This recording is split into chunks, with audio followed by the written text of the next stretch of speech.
What is going on, guys? Hope everybody is doing well. Today I wanted to share a very special build with you that I've been having a lot of fun with.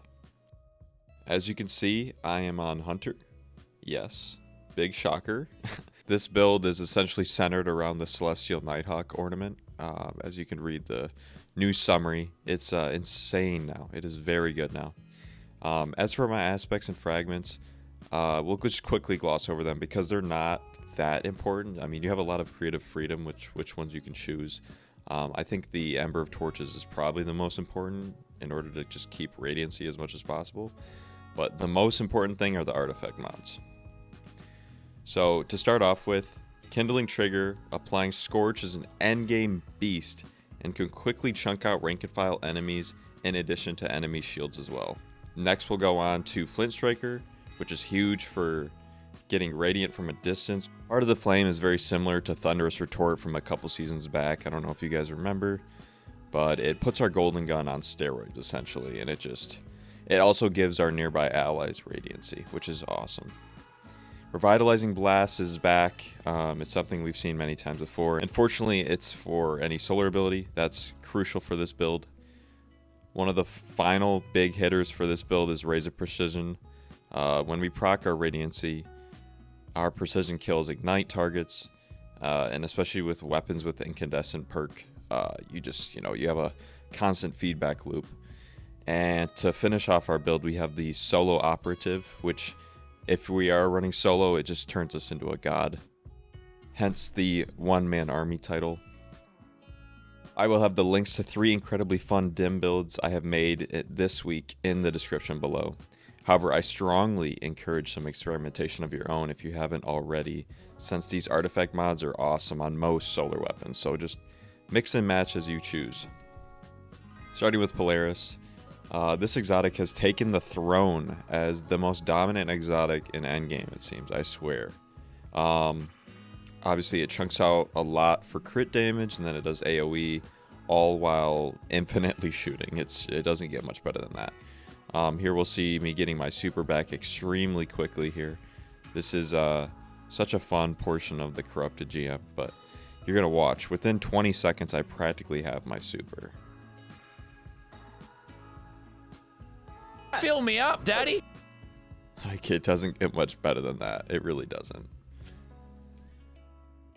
The ignition from your super crit alone can clear rooms, as you can see. And the fact that I got a third of my super back just feels wrong. Last week I had an odd idea at work and I wanted to bring it to life. It requires Osmosis in demo. And I thought Succession would be perfect as the origin trait gives you ability energy on Scorch ticks. Although it does require some setup, I want you to pay close attention to my abilities. Yes, of course, fire sprites are in the mix, but I mean, as you can see, the amount of ability energy I'm getting was definitely worth the loss of the kinetic buff, in my opinion. Also, Bungie, please bring back Anti-Barrier Sniper, please, and thank you. It is dearly missed by me and I'm sure many others. So in summary, I do believe that this build can truly be called a one-man army for its champion, midi-boss, and boss melting ability. And I strongly encourage everyone to give it a shot, like I did, because I do not think you will be disappointed. This was probably the most fun I had conducting activities solo in a very, very long time. And how can you not have fun with ignitions like that? I mean, come on. Now I'm just going to throw in a portion of a Master Skydock sector, as it was probably my best time and I had the most fun with this particular run. Now, despite this being considered one of the easiest, if not the easiest, lost sector we have this season, I felt the need to show this clip because the ads are very closely packed together. You know, when I hit my couple crits and I get my Radiant and then I hit a Heady, I'm igniting everything in sight, which is especially important when there is an unstop champion that is nearby as well, because they get stunned just for free from my ignition. I couldn't help but show another clip of the Corrupted GM, as this part is just so much fun. when it comes to getting as many ignitions on Taken as possible.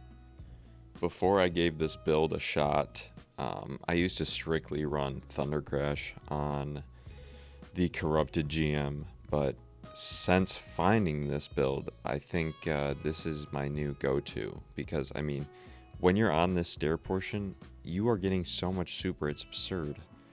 As opposed to waiting, I don't know, even when I had tier 8 intellect, it felt like I was waiting like 2 minutes or so before we could enter the next damage phase, which is just not it if you ask me. But that is why I am such a fan of this build, and I absolutely had to make a video about it. I wanted to give a huge thank you to each and every one of you watching. I really appreciate the time you take out of your busy days to watch my content. I really do. Let me know in the comments what you think of this build, if you have tried it or any iteration already, and let me know what other builds you have had fun with in the past. With that being said, have a good one, guys. Peace out.